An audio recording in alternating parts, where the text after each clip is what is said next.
For what purpose does the gentleman from New York rise? I rise to strike the last word. The gentleman is recognized for 5 minutes. Thank you very much, Mr. Chairman.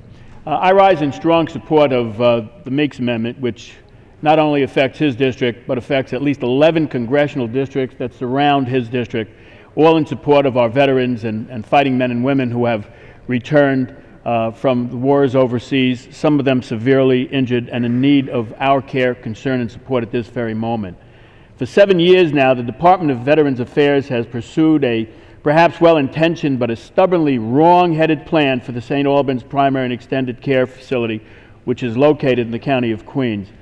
I'm very concerned that the VA is proceeding full speed ahead with its plans to lease a property for 34 years, property currently dedicated exclusively for veterans.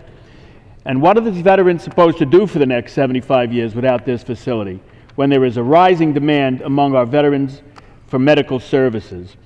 The justification, and you have to hear this, the justification for the VA's decision stems from an absurd, outdated report that relied on data from 2003, 8 years ago, when we're only at the beginning of the wars in Iraq and Afghanistan.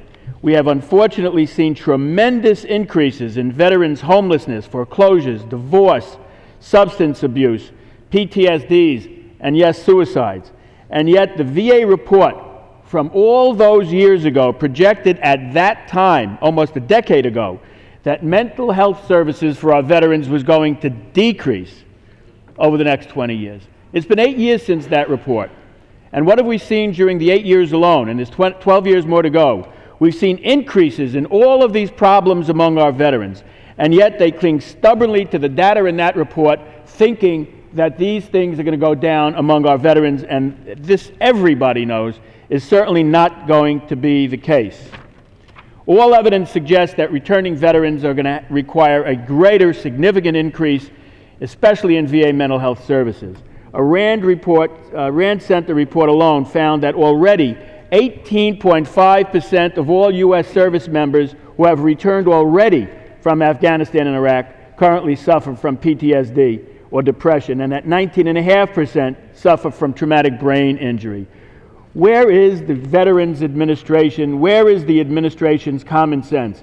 To give away this property, which is intended and secured right now for our veterans, is a huge mistake based on a report that is already discredited by the facts. This is something that we can't allow to continue. These are veterans who have sacrificed so much.